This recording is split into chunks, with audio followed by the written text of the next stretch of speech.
The assassin's contract. The knife stopped 1 inch from his throat. Kade Rothwell didn't move. Most men would have flinched, begged, tried to bargain.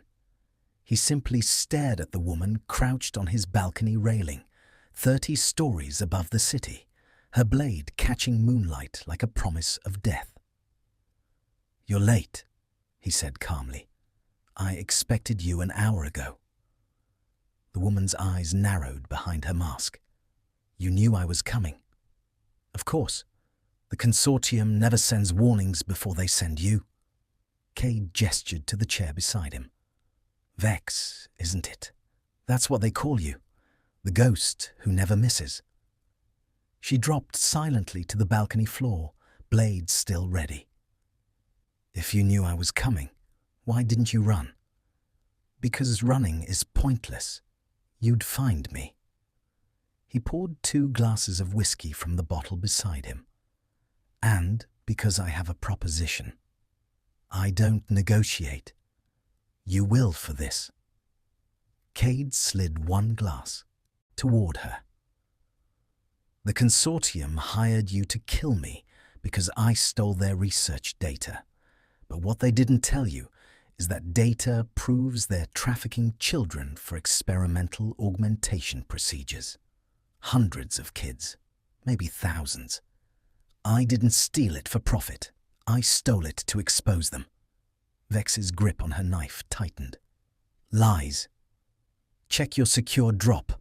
I uploaded everything 5 minutes ago." Kade finally looked directly at her. "If I'm lying, kill me. If I'm telling the truth, help me destroy them instead." She should have killed him anyway. That was protocol. The Consortium paid for results, not conversations. But something in his voice, in the absolute certainty of his posture, made her pause. 2 minutes, she said. "Then I finish the job." Vex pulled out an encrypted tablet, accessing her secure network. Her fingers moved rapidly through files, her expression unreadable behind the mask. Kade watched her shoulders tense as she watched her breathing pattern change. When she looked up, her eyes held something new. Rage. "This is real. Every document, every transaction, every location." Kade leaned forward. "The Consortium has been doing this for 7 years. They're not criminals, they're monsters, and they sent their best weapon to eliminate the one person trying to stop them."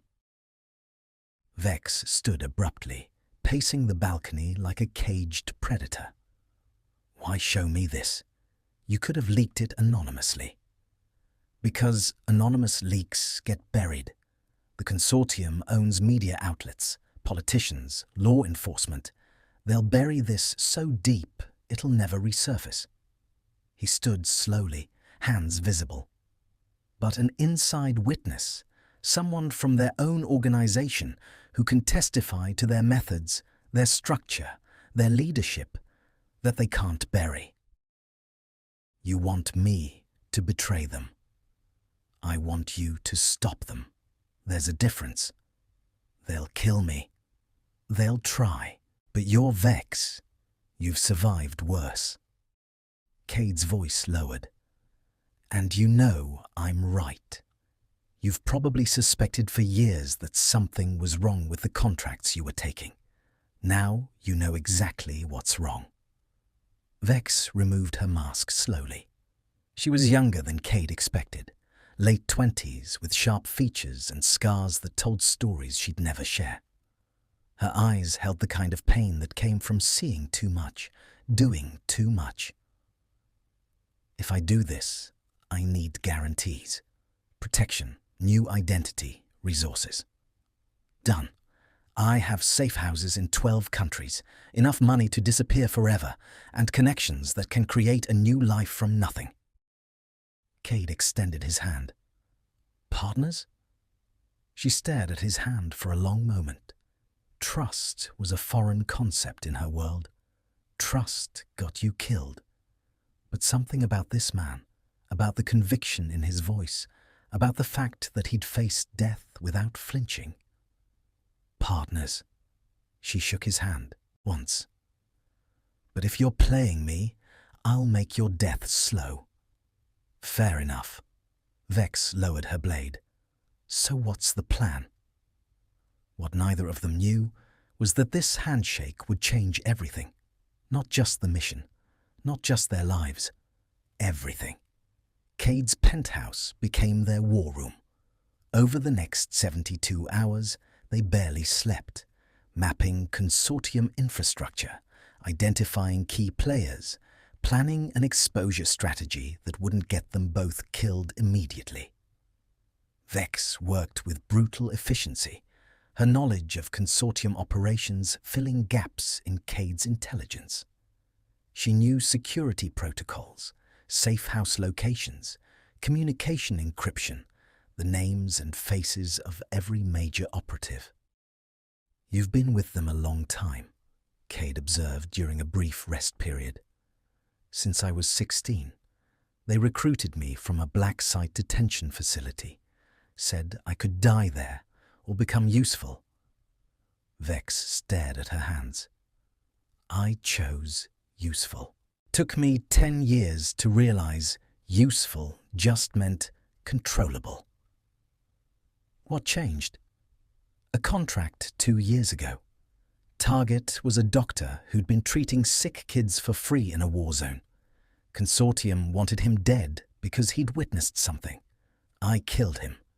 Then I found out those kids died without his care. Her voice went flat. That's when I started questioning orders. Too late for him, but not too late for me. Kade processed this. You don't have to justify yourself to me. I'm not. I'm explaining why I'm doing this, so you know it's not about redemption or morality. It's about stopping them from making more people like me. That's redemption, whether you call it that or not. She met his eyes. Don't make me regret not killing you. But there was no heat in her words. Their first move was infiltrating a Consortium data facility in Singapore. Vex knew the security system intimately. She'd stolen from them before, for other contracts. They went in during a shift change, Vex moving like liquid shadow, while Kade handled the technical extraction. You're better at this than I expected, Vex murmured, as Kade bypassed a biometric lock in 40 seconds. I wasn't always a corporate thief. I had another life before this. Doing what? Intelligence work, special operations, the kind that doesn't officially exist. He finished the bypass. I got out when I realized we weren't fighting bad guys. We were fighting whoever our government declared bad this week. So we're both reformed killers trying to do something decent. Looks like it. They extracted financial records proving Consortium leadership profited directly from child trafficking.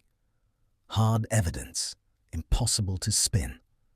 On the way out, they ran into a problem, a guard Vex recognized.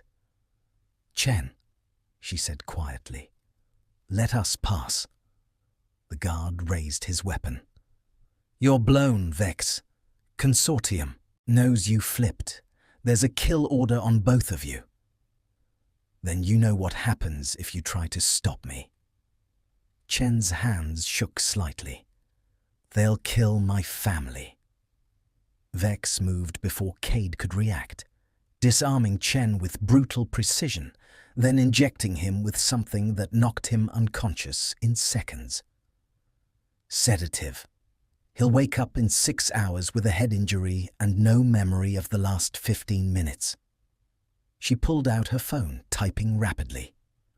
And I just transferred enough money to his account to disappear with his family. That was generous. That was strategic. Can't have loose ends. But Kade caught the lie. Vex had spared someone, had shown mercy when she didn't have to. She was changing. So was he. Back at the penthouse, they discovered the Consortium had indeed marked them both for termination. A dozen operatives were hunting them. Safe houses were compromised. Their window for action was closing rapidly. "We need to go. Public now," Kade said, pulling up media contacts. "Before they can neutralize us." "They own half these outlets." "Not all of them. I've been cultivating an independent journalist, Lena Zhao. She's been investigating the Consortium for 3 years. If we give her everything, she'll run with it." Vex studied him. "You've been planning this for a while?" "Since I discovered what they were doing. I just didn't expect to have help from their top assassin." Kade smiled slightly. "Life's full of surprises. You trust this journalist?" "With my life. Question is whether you do." Vex was silent for a moment. Trust. That word again. Foreign and dangerous and somehow necessary. "Set up the meeting." They met Lena Zhao in a crowded marketplace, public enough to discourage assassination attempts, busy enough to disappear into if things went wrong. Lena was 50s, sharp-eyed, with the weathered look of someone who'd spent years chasing dangerous stories. "You're the source who's been feeding me breadcrumbs about the Consortium," Lena said to Kade, then turned to Vex. "And you're the assassin with a conscience. This should be interesting." "Can you protect this story?" Vex asked directly. "They'll try to kill it." "I've prepared for that. I have copies distributed to 17 different journalists in 9 countries. The moment I publish, they all publish simultaneously. Consortium can't suppress that many releases at once." Lena's expression hardened. "Show me what you've got." They spent 3 hours transferring data, explaining connections, providing testimony. Lena asked sharp questions, poked holes in weak points, demanded verification for extraordinary claims. By the end, her face was pale. "This is worse than I imagined. The scale, the systematization." She looked at them. "You understand that going public makes you permanent targets?" "We're already targets," Kade said.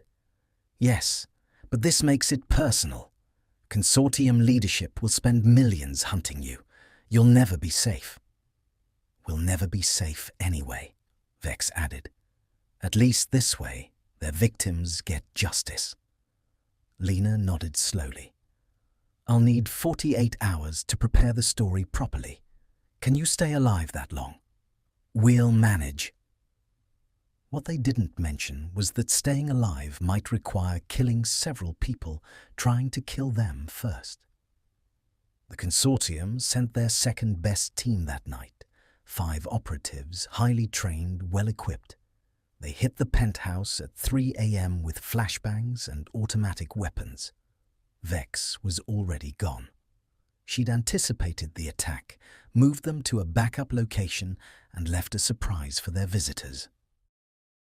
The moment the team breached, explosive charges she'd planted earlier detonated, not enough to kill, but enough to disable and demoralize. From a building across the street, Vex watched through a scope. 3 down, 2 retreating. They'll report failure. "Will they send more?" Kade asked. "Definitely, but now they know we're not easy targets." She lowered the rifle. "We need to move again. They'll track the detonation pattern back to this position eventually." They relocated to a safe house in the industrial district. Abandoned factory, multiple exits, good sight lines. Not comfortable, but defensible. Kade set up equipment to monitor Consortium communications while Vex established perimeter security. "You're good at this," Vex observed, watching him work. "At what?" "Staying calm under pressure. Most civilians would be panicking by now." "I'm not most civilians, and neither are you." Kade glanced at her. How does it feel? Being on the other side of the hunt? Familiar, actually. I've been hunted before. Occupational hazard. Difference is I'm not alone this time. She paused. That's new. Good new or bad new? Still deciding. They worked in comfortable silence until Kade's monitor pinged with intercepted communications. Consortium leadership was panicking. The scope of the leak was bigger than they'd realized. They were pulling resources from other operations to contain the damage.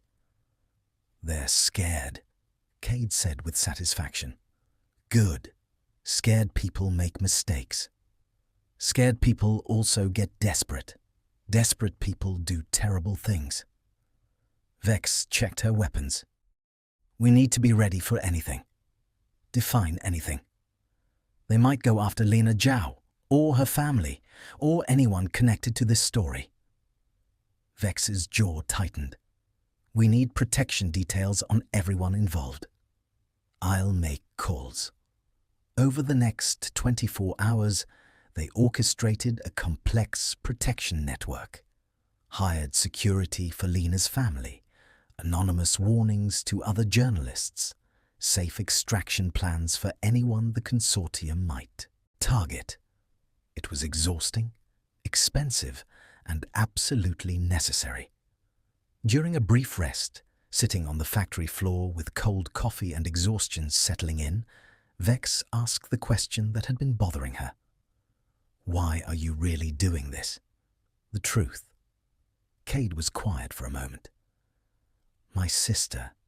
She disappeared 8 years ago. I searched everywhere, hired investigators, called in every favor. Nothing. Then I stumbled on Consortium documents last year and found her name on a test subject list. His voice cracked slightly.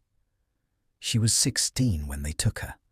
The experiments killed her within 6 months. I'm sorry. Don't be sorry. Help me make sure no other families go through this. Vex reached over, taking his hand. The gesture surprised them both. She wasn't someone who offered comfort, and he wasn't someone who accepted it easily. But in that moment, in that abandoned factory with death circling closer, they connected on a level deeper than strategy. We'll finish this, Vex said quietly. For your sister, for all of them. Together? Together. If you're hooked on this story of justice, danger, and unexpected partnership, make sure you subscribe and hit that like button. Drop a comment telling me what you think happens next. Do Vex and Kade survive, or does the Consortium win? Your engagement helps me create more stories like this. The Consortium made their move 36 hours into Lena's preparation window. Not with assassins this time, but with something worse. A coordinated media campaign claiming Kade was a terrorist and Vex was his accomplice. Fabricated evidence, deep fake videos, official statements from bought politicians. They're poisoning the narrative before the real story drops, Lena warned over encrypted call. When I publish, people won't know what to believe. Can you counter it? Kade asked. I'm trying, but they're flooding every channel. Social media, news outlets, government statements. This is full-scale information warfare. Vex grabbed the phone. Then we go nuclear. Release everything now, unfiltered. Raw documents, video testimony from me, all of it. Make it so overwhelming they can't spin it. That's risky. Everything's risky, but authentic, unpolished truth beats manufactured lies if we move fast enough. Vex's voice hardened. Do it. Lena hesitated, then agreed. I'll push the story leave in 3 hours. You two need to disappear. Once this goes public, you're the most wanted people on the planet. Understood. They had 3 hours to prepare for permanent exile. Kade gathered resources, cryptocurrency accounts, fake identities, equipment they'd need for a life on the run. Vex focused on escape routes, calculating which borders would become impassable, which countries might still offer sanctuary. "Where will we go?" Kade asked. "Somewhere the Soviet Consortium has minimal reach. Mongolia, maybe. Or northern Canada. Somewhere remote enough to disappear but connected enough to survive." "That's not much of a life. It's more than most people get, and we'll be alive." Vex looked at him. "Unless you're having second thoughts?" "Not even slightly. Just making sure you're prepared for what comes next." "I've been preparing for exile since I was 16. This time I'm just choosing it instead of having it forced on me." She smiled slightly. "And the company's better. Is that a compliment? Don't let it go to your head." 2 hours before publication, the Consortium sent their best. Not a team, but a single operative. Dominic Ashe, the only assassin more feared than Vex.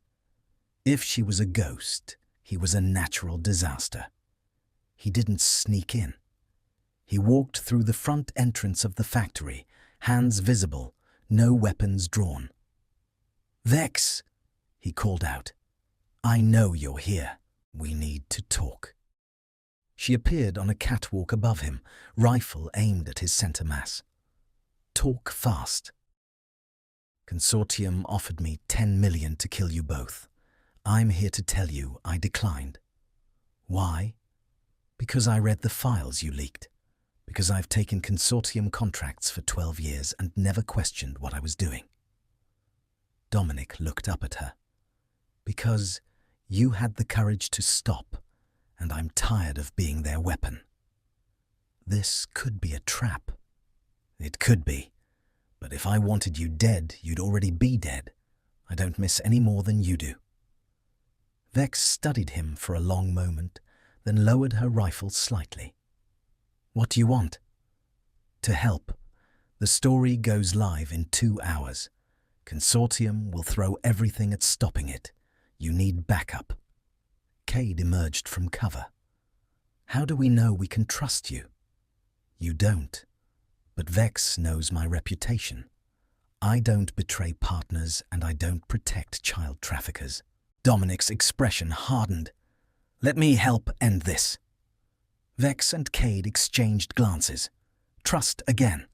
The currency that had no value in their old lives, but somehow mattered desperately now. "You're in," Vex decided. "But if you betray us, you'll kill me. I know. I'd expect nothing less." With Dominic's help, they fortified their position and prepared for the inevitable assault. He brought weapons, equipment, tactical knowledge of Consortium protocols. Within 90 minutes, they'd transformed the factory from a hiding place into a fortress. "They'll come hard when the story breaks," Dominic warned. "Every available asset. This is their extinction event. They can't afford to fail."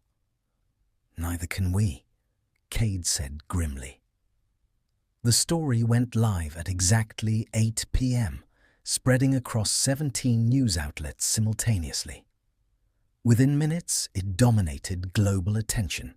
Verified documents, video testimony from Vex, financial records proving systematic child trafficking by one of the world's most powerful criminal organizations. The internet exploded.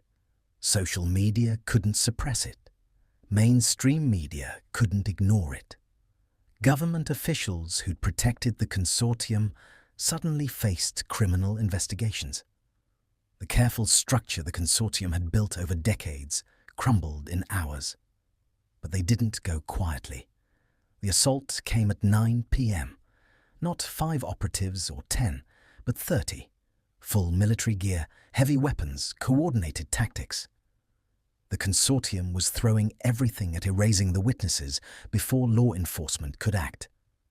The battle was brief and brutal. Vex moved through shadows, eliminating targets with precision. Dominic held the main entrance, his combat experience evident in every movement. Kade provided technical support and covering fire, his military background serving him well. But they were outnumbered 6-1. "We can't hold them," Kade shouted over gunfire. "We don't have to," Vex replied. "Just need to survive 20 more minutes." "Why 20? "Because I called in reinforcements." She hadn't told them, hadn't wanted them to rely on help that might not come. But she'd reached out to other former Consortium operatives, people who'd been waiting for someone to make the first move against their former masters. They arrived like an army, 15 former assassins, operatives, specialists who'd been enslaved by the Consortium, and finally saw a chance for freedom. The tide turned instantly. Consortium forces, caught between defensive positions and fresh attackers, broke and retreated. When the gunfire stopped, the factory was a wreck, but they were alive. "You planned this," Kade said to Vex. "I planned for every contingency. This was one of them." She surveyed the gathered operatives. "Everyone here wants what we want. Consortium gone, freedom to live without fear. We're not alone anymore." One of the operatives, a woman named Sasha, approached. "What now?" "Consortium's wounded but not dead. They'll regroup." "Then we finish them," Dominic said. "Use this moment. Law enforcement is moving. Media is watching. We provide everything they need to dismantle the entire organization." Over the next week, that's exactly what they did. The loose coalition of former operatives became an intelligence network, feeding information to investigators worldwide. Arrests happened daily. Consortium assets were frozen.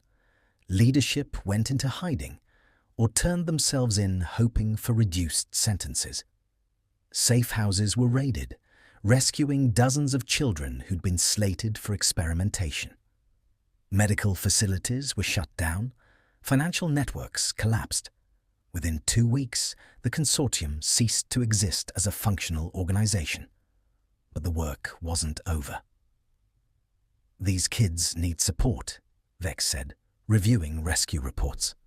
"Medical care, therapy, families if possible. Just destroying the Consortium isn't enough. We need to help the people they hurt." "Agreed," Kade said. "I'm establishing a foundation. All the money I made over the years, all the Consortium assets we can seize legally, it goes toward victim support.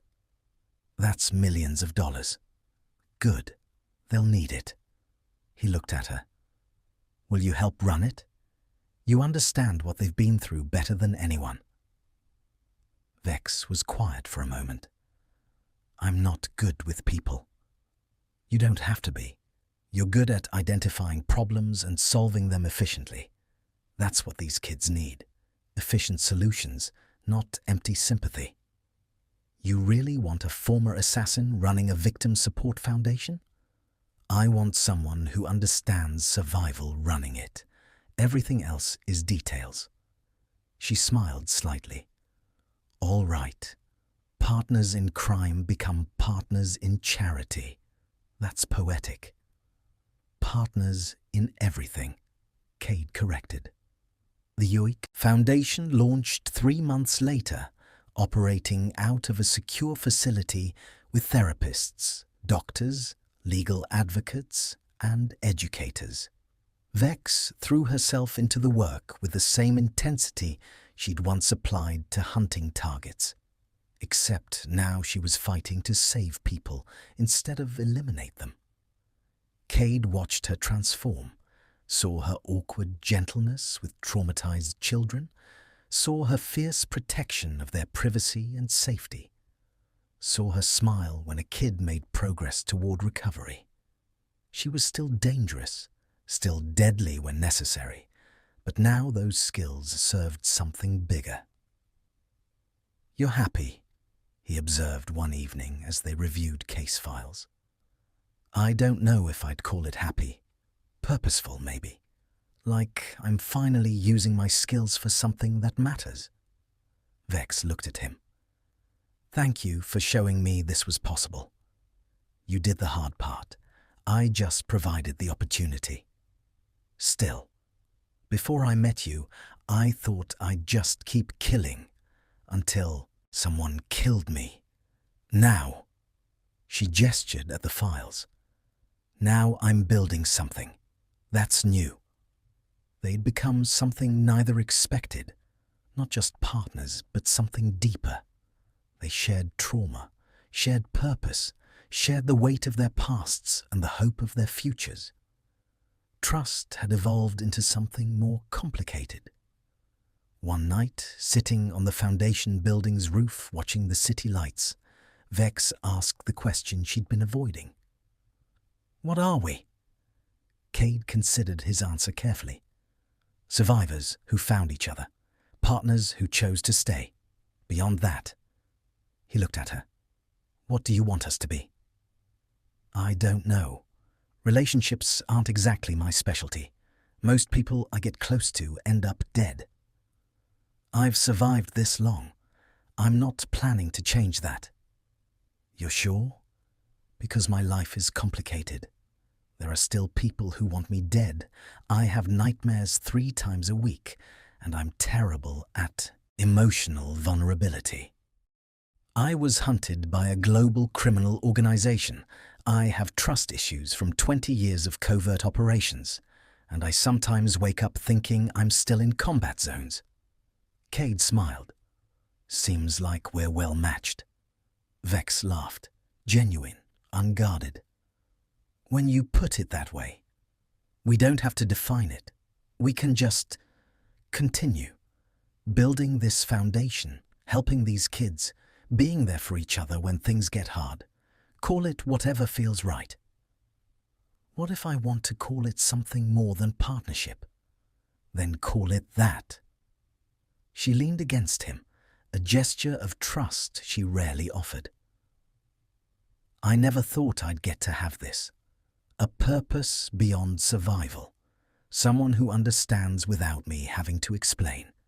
A future that looks like something other than violence." "Neither did I. But here we are. Here we are." They sat in comfortable silence. 2 people who'd been weapons learning to be human.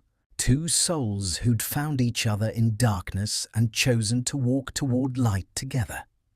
6 months after the Foundation's launch, they'd helped 37 children rebuild their lives.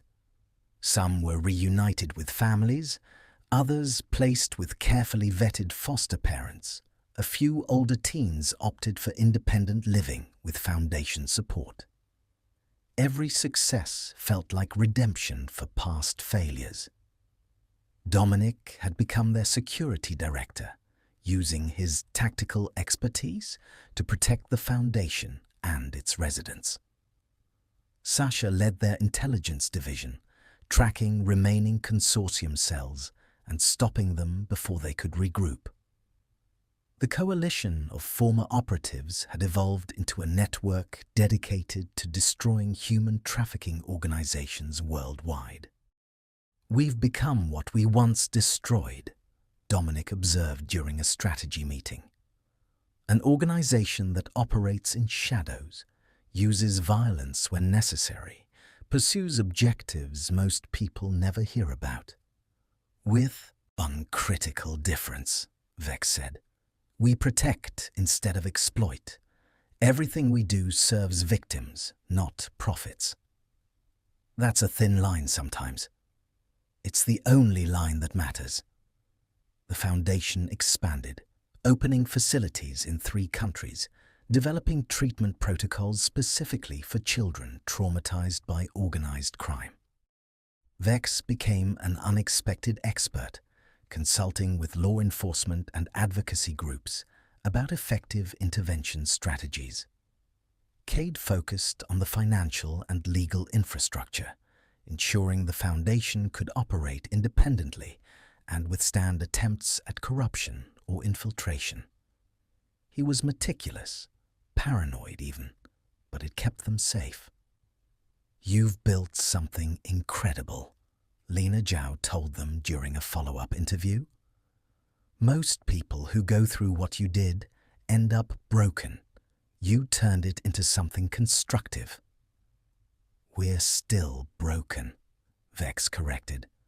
"We're just functionally broken now." "That's a good way to put it." Lena smiled. "So, what's next? You've destroyed the Consortium, built this foundation, helped dozens of children. Do you ever think about stepping back, living quietly?" Vex and Kade exchanged glances.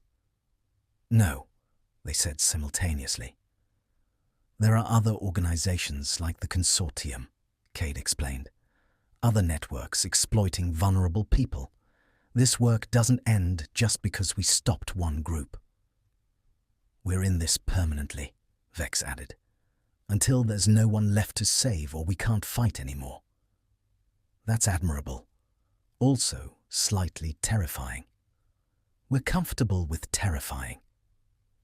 A year after that initial meeting on Kade's balcony, they stood in the same spot, looking out at the city. So much had changed. They'd gone from hunter and hunted to partners, to something neither could quite name, but both valued deeply.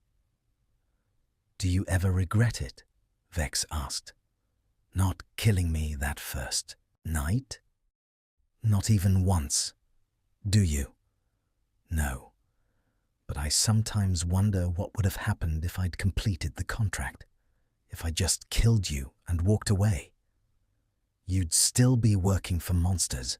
Those kids would still be trapped, and we wouldn't have this." "This is pretty good," she admitted.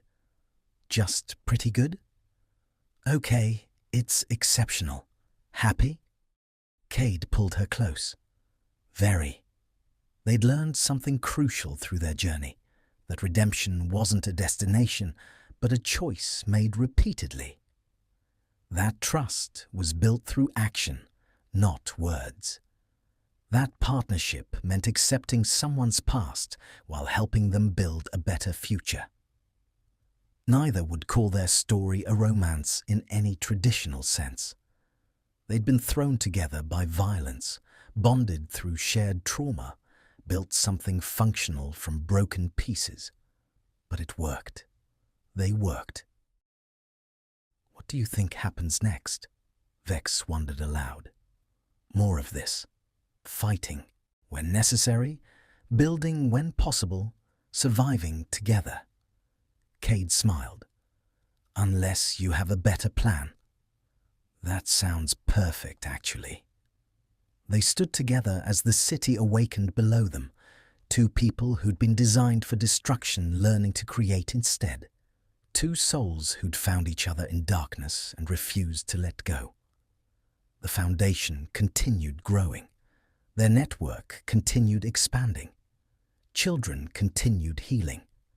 And through it all, Vex and Kade remained constant. Partners, protectors, two people choosing each other every single day.